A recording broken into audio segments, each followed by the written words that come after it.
E aí galera, beleza? Começamos mais um Tô de Rango e o tema de hoje é: quanto custa a nossa alimentação escolar? Tô de Rango! Bom, pelo menos uma vez na vida vocês já devem ter se perguntado, né? Por que é que o lanche da escola é sempre a mesma coisa? E por que é que geralmente não tem aquilo que eu gosto? Aí vocês devem ficar: meu Deus, de novo bolacha com suco, de novo sopa, por que é que essa escola não oferece uma pizza, uma lasanha, meu Deus do céu? Mas a gente não se pergunta como é que esse lanche chega à escola. A gente não se pergunta quem escolhe o que a gente come. A gente não se pergunta de onde vem o dinheiro para comprar essa comida e quanto é gasto nessa comida. Então, para tentar elucidar todos esses questionamentos, a gente vai fazer uma série de vídeos explicando um pouquinho sobre a alimentação escolar. E nesse vídeo, especificamente, a gente vai falar um pouco da parte financeira, para saber quanto é o valor das coisas, quem dá esse dinheiro, de quanto é esse dinheiro que compra essa alimentação escolar que vem para a cozinha das nossas escolas. A alimentação escolar no Brasil é assegurada pela Lei 11.947/2009, que rege o programa PNAE, Programa Nacional de Alimentação Escolar, que foi criado lá na década de 50 e que vem se aprimorando até hoje. No primeiro artigo já identificamos o que é a alimentação escolar e diz o seguinte: a alimentação escolar é todo o alimento oferecido na escola durante o período letivo, independente da sua origem. Ou seja, é alimento que a escola oferece para seus alunos durante os 200 dias letivos.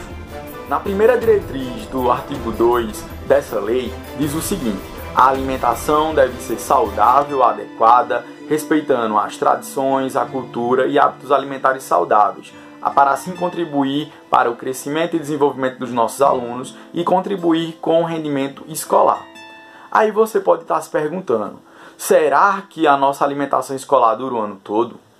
Será que essa alimentação que é oferecida pelas escolas, elas são saudáveis e adequadas? Respeitam nossa cultura? Respeitam nossas tradições? Ela também respeita e faz parte de hábitos alimentares saudáveis? E aí eu respondo já de primeira mão que não. A maioria das escolas, infelizmente, não conseguem atingir o básico desses dois artigos. Mas para poder explicar isso, a gente tem que entender a parte econômica. Bom, o artigo 5º explica um pouco disso. E ele vai dizer basicamente o seguinte: esse programa, ele repassa o dinheiro para os estados, municípios, Distrito Federal e escolas federais através de um órgão chamado FNDE, que é o Fundo Nacional de Desenvolvimento da Educação, que é um órgão ligado ao MEC, né, o Ministério da Educação. E ele repassa o dinheiro em 10 parcelas. Essas 10 parcelas são para cobrir justamente os 10 meses, que compreendem os 200 dias letivos, que seria de fevereiro até novembro. Cada uma dessas parcelas deve cobrir justamente os 20 dias letivos de cada um desses meses. Bom, vocês podem estar se perguntando: será que esse dinheiro repassado pelo governo ele cobre os 20 dias letivos? Para a gente entender um pouco disso, a gente precisa saber qual é o valor repassado.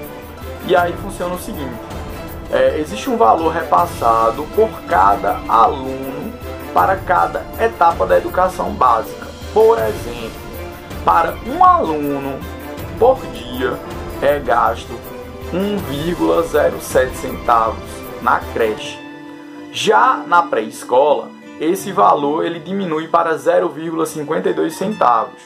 Quando você vai para uma outra etapa como o ensino fundamental e o ensino médio, esse valor ele diminui ainda mais para 0,36 centavos. E quando você vai para o EJA, esse valor ele fica 0,32 centavos por dia por aluno. Bom, para que a gente entenda um pouco melhor esse fato, a gente precisa fazer uma simulação. E aí a simulação vai ser o seguinte: imagine uma escola, né, da rede pública de ensino, onde tem 400 alunos matriculados no ensino fundamental e médio.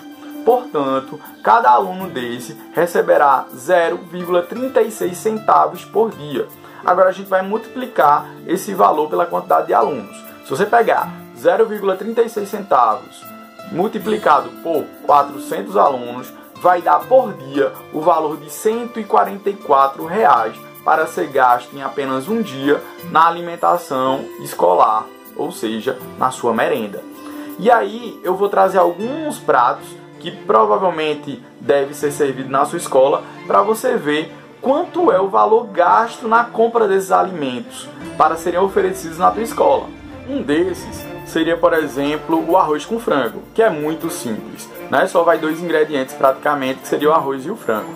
Só que quando a gente vai fazer esse tipo de lanche para quantidade de 400 alunos, a gente vai gastar, por exemplo, 11 quilos de arroz, que vão custar R$ 38,72.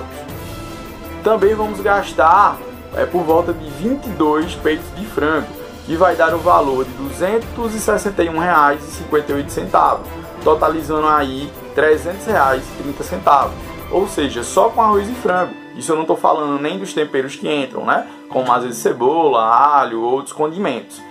Outro exemplo seria, por exemplo, a macaxeira com café com leite, que é uma coisa muito simples. Mas para fazer isso para 400 alunos, a gente vai gastar por volta de 40 quilos de macaxeira, que dá o valor de R$ 404,80. Vamos gastar 2 pacotes de café, que vai dar o valor de R$ 8,00. 2 quilos de açúcar, que vai dar o valor de R$ 5,44.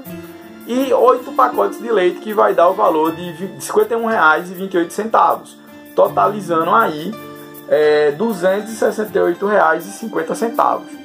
Ou seja, se a gente for pegar o valor inicial que eu falei para vocês, né, que é aqueles 0,36 centavos multiplicado pelos 400 alunos, daria R$ 144 para a escola gastar em um dia de lanche. Só nesses 2 exemplos, né, o primeiro, o arroz com frango, já foi mais de R$ 300, e a macaxeira com café com leite somou aí mais de R$ 260. E aí eu pergunto para vocês, tem como a escola oferecer um lanche saudável, adequado, respeitando a cultura, as tradições, os hábitos alimentares saudáveis com esse valor?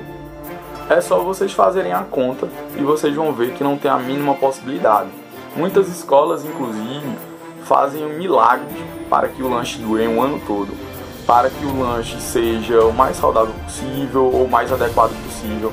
E isso é um problema muito sério que não acontece só em uma cidade ou em um estado, mas que é no país todo, porque esse valor ele é universal em todo o país.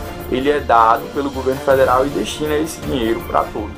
Então a gente tem um problema gravíssimo na nossa alimentação escolar, já começando a partir do dinheiro que é repassado para cada escola. Todos esses valores que eu dei dentro desse vídeo, eles são valores que são justamente repassados pelos governos estaduais nas chamadas planilhas de credenciamento, certo? Que são planilhas que as escolas vão se credenciar e lá tá tendo todos os produtos e todos os valores de cada produto. Lembrando que quando esses produtos são vendidos para os estados e municípios, eles geralmente têm uma elevação no seu preço. Fora também que já existe uma elevação no preço, né, um reajuste de preço anualmente. Ou seja, todo ano os alimentos tendem a aumentar. Por exemplo, os ovos, né? Antigamente você comprava uma cartela de ovos aí com 30 ovos por R$10, né? Já acho que encontrei até de 8 e pouco. Mas hoje em dia, por exemplo, está de R$16. Nessa tabela que foi passada na escola, os ovos estavam de R$12. Então você vê que esses aumentos na alimentação ela não refletem no repasse do dinheiro.